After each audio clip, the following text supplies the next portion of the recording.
Item 4. Apesar que para os advogados aí tem bastante campo para tentar mudar essa tese no tocante aos depósitos judiciais no âmbito do Supremo Tribunal Federal. Acho que por lá se consegue mudar.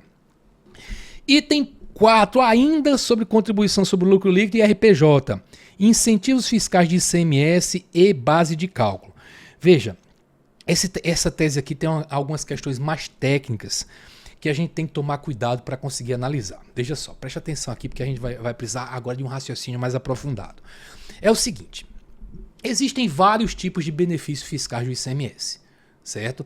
Existe concessão de crédito presumido, isenção, redução de base de cálculo, bem, vários benefícios fiscais. Só que existe um efeito prático em quase todos os benefícios fiscais, que é a recuperação do valor perdido pelo poder público, aparentemente perdido, tendo em vista o princípio da não cumulatividade. Eu vou explicar para vocês exatamente. Imagine aqui o que eu estava colocando, uma empresa A que vende a mercadoria para a empresa B, que vende para C, que vende para o consumidor. O que eu quero demonstrar aqui, perdão que eu fiz um corte errado, mas o que eu quero demonstrar aqui é o efeito da recuperação do crédito referente ao benefício fiscal como natural decorrência do princípio da não cumulatividade. Então olha só, A vendeu para B, que vendeu para C, que vendeu para o consumidor, vamos imaginar aqui uma alíquota de 10% incidindo durante toda a cadeia produtiva. Tá? Imagine que a mercadoria foi vendida de A para B por R$200, de B para o consumidor por 300, de B para C por 300, de C para o consumidor por R$600. Muito bem, a gente sabe que pela sistemática da não cumulatividade, a empresa A que vai pagar 10% dos 200, vai pagar R$20, a empresa B não vai pagar 10% dos 300, 30, porque ela vai fazer o seguinte, 300 menos esses 20 que foram pagos anteriormente, a não cumulatividade dá o direito do contribuinte abater do que tem a pagar o que foi pago anteriormente, então ela vai recolher para os cofres públicos apenas a quantia de R$10, né? Então R$20 no primeiro passo, R$10 aqui no segundo. A empresa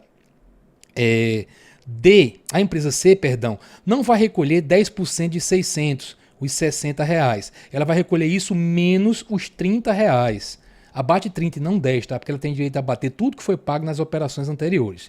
E o que se pagou nas anteriores foram R$20 aqui e 10 aqui à frente. Então ela rebate os 30, a gente então pega daqui de cima, né? Que é a soma dos dois. Então 60 menos 30, ela vai recolher para os cofres públicos R$30, né? R$30. Então você tem aqui o Estado recebendo no total 20 mais 10, 30, mais 30, R$60. R$60 na cadeia produtiva toda. Agora imaginem que o poder público deu uma isenção aqui na etapa feita, na venda feita por B. Essa isenção pode ser porque B tem uma isenção de benefício de caráter pessoal, só vale para B, ou pode ser porque a mercadoria que B está vendendo é diferente da que ele comprou. Que veja, pode ser a indústria. A indústria compra aço e não vende aço, vende peça de aço. Quem vendeu a peça de aço vendeu para uma indústria automobilística, quem comprou a peça vende o veículo. Certo? Então pode ser que a alíquota da peça seja diferente da alíquota do veículo e por aí vai, tá? Então eu quero que vocês imaginem que por qualquer motivo se dê um benefício fiscal aqui na etapa B. Então essa empresa B não vai recolher coisa alguma, não tem nada a recolher, certo? Se não tem nada a recolher, o que vai acontecer nessa cadeia produtiva, certo? No final das contas, essa empresa C aqui, essa empresa B vai vender a mercadoria sem o ICMS, a empresa C que fez a compra, né, fez a compra dessa mercadoria, vai ter R$60 para recolher, e mesmo que você diga, porque existe algum sistema, você pode pegar o crédito lá de trás, mesmo que você diga que pode abater o que foi pago nas operações anteriores, abater esses R$20, deixa eu usar isso aqui para pagar. Se abater os R$20 lá do começo, que seria a única coisa possível, a empresa aqui pagaria 40. Então se pagaria 40 mais 20 aqui, 60, o Estado receberia 60. Receberia 60. A mesma coisa. Porque vejam, no momento em que você dá a isenção aqui, o sujeito não pode abater nada da etapa anterior, porque não houve incidência na etapa anterior. No momento que você dá a isenção, o benefício dessa isenção só vem aqui para B, mas não passa para C, porque C não tem o direito de abater tributo na etapa anterior, porque não teve tributo na etapa anterior. Simples assim, certo? Então, Qual é a lógica? Mesmo que se permita, que ainda tem discussões sobre isso, depende do modelo, mesmo que você permita que abata o crédito lá de trás, o crédito meu não é abatido, então o fisco acaba recuperando. Porque a lógica é, o ICMS que não incide nessa operação não vai ser abatido na venda futura, e a consequência é que a venda futura vai pagar o ICMS todo, que é equivalente a pagar o dela e o da etapa anterior. Então o benefício é recuperado. Isso é diferente de quando há concessão de crédito presumido. Se a empresa está vendendo por 600 e eu dou a ela, por qualquer motivo, um crédito presumido de 20, quando ela vender por 600 com 10% de tributo, vai ter 60, ela vai abater 20. Então esses 20 serão abatidos do pagamento ao fisco. Então quando dá crédito presumido, aí o benefício fiscal é de verdade e o poder público não vai receber aquilo mais. Certo? Então o crédito presumido é o único benefício fiscal que faz com que o fisco realmente perca a arrecadação, mesmo que existam outras etapas mais à frente. Mesmo que existam outras etapas. Por isso que se diz, olha, quando você comprou sem o tributo, você não tem o direito de abater nenhum crédito, salvo se a lei der. Se a lei der, é porque está dando crédito presumido. O que eu quero que você entenda aqui é somente o seguinte. Os benefícios fiscais de ICMS que são concedidos só vão efetivamente diminuir a carga tributária ao final da cadeia produtiva se for concedido um crédito presumido. Ou se o benefício fiscal já foi na última etapa, que não é comum dar o benefício fiscal na venda direta para o consumidor. Mas benefício fiscal concedido no meio das etapas aí vai gerar mais à frente uma recuperação, a recuperabilidade do valor do benefício fiscal. O Estado acaba não perdendo, ele pode incentivar até um pedaço da cadeia produtiva, mas não perde. Não abre mão de dinheiro.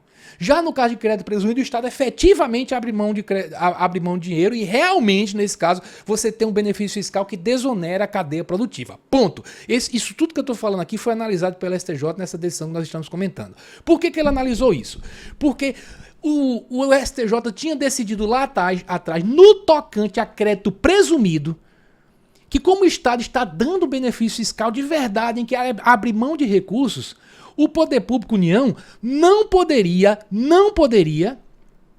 tributar o lucro aumentado pelo contribuinte por conta desse crédito presumido.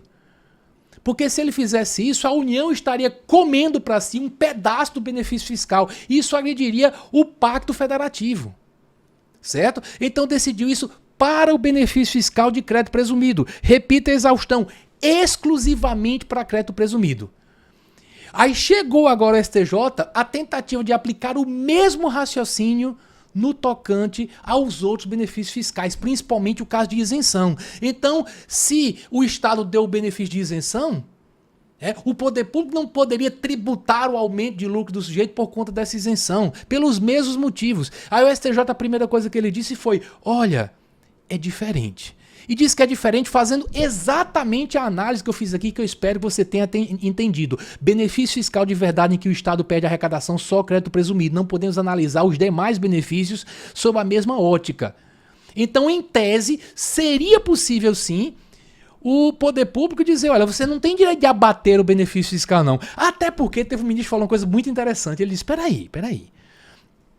Quando tem um benefício fiscal de isenção, o contribuinte que teve a isenção, ele vende a mercadoria sem o ICMS. Como ele vende sem o ICMS, a receita que entra, já entra uma receita sem ICMS. Então esse ICMS não está compondo a base de cálculo de coisa nenhuma. A receita bruta dele já não envolve o ICMS naturalmente. Naturalmente. E o que esse cara quer abater agora? Porque eu vendi a mercadoria que era para vender por 100 mil, vendi por 82, porque os 18 mil... Não tem que ser pago. Então já vendi mais baixo. Então percebam que na minha receita já não vai ter ICMS. No meu lucro já não vai ter ICMS. Eu quero abater como deixaram abater no caso de crédito presumido. Crédito presumido é diferente. Crédito presumido você vende mercadoria com ICMS. Com ICMS. Só que você tem um crédito para abater o que você tem a dever, do que você deve. Certo? Então não faz sentido pedir esse abatimento. Para qualquer lado que você vai, esse abatimento não pode ser feito. Ponto. No entanto, o STJ lembrou que na Lei Candir existe um condicionante, né? Na Lei Candir, na realidade, na Lei Candir, não, né? A Lei Candir fala de como se faz o creditamento, mas uma Lei Complementar 160 de 2017, que eu não vou tornar curta aqui, é uma grande história que a gente está para analisar só essa jurisprudência, que foi uma lei complementar para resolver o problema dos estados que consideram o benefício de ICMS sem CONFAS. Então lá se previu em certas circunstâncias que os benefícios fiscais que foram dados Certo? Deixa eu até mostrar aqui para vocês diretamente. Olha só. Nessa lei complementar 160, certo? Incluiu o parágrafo 4º, tal. Aí diz aqui, os benefícios fiscais é um estímulo à implantação e expansão de empreendimentos econômicos. Colocou isso lá, manteve os benefícios e diante foi dito o seguinte, o STJ disse, olha, e aí preste atenção no que eu quero dizer para você. O STJ diz, o caso de concessão de isenção é diferente do caso de concessão de crédito presumido. No entanto, como pela lei, no caso desses incentivos, a expansão de empreendimentos econômicos, você pode retirar, né, subtrair do que você tem a pagar, subtrair da base de cálculo ou ICMS. Eu acho que não faz muito sentido, mas o legislador previu isso. Não faria muito sentido se a gente analisasse pela lógica de já estar fora da base de cálculo naturalmente, tá? Mas se disse assim, olha, lá foi dito isso. Então, se lá foi dito isso, apesar de não existir o direito de o contribuinte abater da base de cálculo por existir, eu digo por existir o seguinte, porque o Supremo disse, no tocante a concessão de crédito presumido existe por existir. Naturalmente já tem que existir, independentemente de previsão em lei, porque senão iria ferir o pacto federativo, seria a União tributando um acréscimo que decorreu de o Estado ter aberto mão de alguma coisa, que no crédito presumido ele abre mão de alguma coisa. Então, naturalmente já existe sem necessidade de previsão legal. Para os demais benefícios isso não existe naturalmente, mas a lei pode dar. E a lei complementar 160 deu caso esses benefícios sejam para estímulo à implantação e expansão de empreendimentos econômicos. Então foi nesse sentido que o STJ firmou as duas teses, são duas teses mesmo longas aqui. Primeiro, deixa eu voltar aqui para vermelho, como um bom flamenguista, não estou gostando desse negócio verde não. Vamos lá. Impossível excluir os benefícios fiscais relativos ao ICMS, tais como redução de base de cálculo, redução de alíquota, isenção, diferimento, entre outros, da base de cálculo do IRPJ da CSLL. Olha, impossível excluir. Você não pode excluir da base de cálculo. Vai compor a base de cálculo porque esses são diferentes do caso do crédito presumido. Veja que aqui no fim ele fala que no ERESP número tal, excluir-se o crédito presumido da base de cálculo de RPJ e CSLL, mas só crédito presumido. Então, é impossível excluir esses benefícios, salvo quando atendidos os requisitos previstos em lei. Artigo 10 da Lei Complementar 160. Então, o entendimento é o seguinte, no tocante a crédito presumido está naturalmente excluído por esta lógica, digamos, federativa. Com relação a outros benefícios fiscais, certo? Só se o sujeito cumprir os requisitos da lei, porque aí é benefício fiscal que está sendo dado mesmo. Além de tudo, você pode excluir da base de cálculo. Então essa aí foi a lógica seguida. Aí o pessoal disse, pô, peraí, só que para exclusão dos benefícios fiscais relativos ao ICMS, tal, deve ser exigida a demonstração de concessão como estímulo à implantação ou expansão de empreendimentos econômicos. Foram alguns que alegaram isso. O fisco alegando isso. Só que a STJ não, disse não, você não pode exigir isso agora, senão você tem que presumir que é para isso. Agora a Receita Federal pode fiscalizar. Me entenda, para o sujeito ter o benefício, é necessário, o benefício que não é dado naturalmente, como eu falei, é dado pela lei complementar, não é naturalmente decorrente do Pacto Federativo. Para ele gozar desse benefício, ele tem que ter utilizado para expansão de empreendimentos econômicos. Só que você não pode exigir que ele comprove isso automaticamente. Só que a Receita Federal pode fiscalizar. Então você não pode exigir a priori. Para ter o benefício você tem que trazer uma comprovação disso. Não tem que fazer um requerimento com isso não. Mas a Receita Federal, que é quem está interessada porque vai cobrar RPJ e contribuição sobre o lucro líquido, pode fiscalizar que está sendo cumprido ou não. Então ele diz que não se pode fazer essa exigência, que se demonstre logo isso. No entanto, item 3...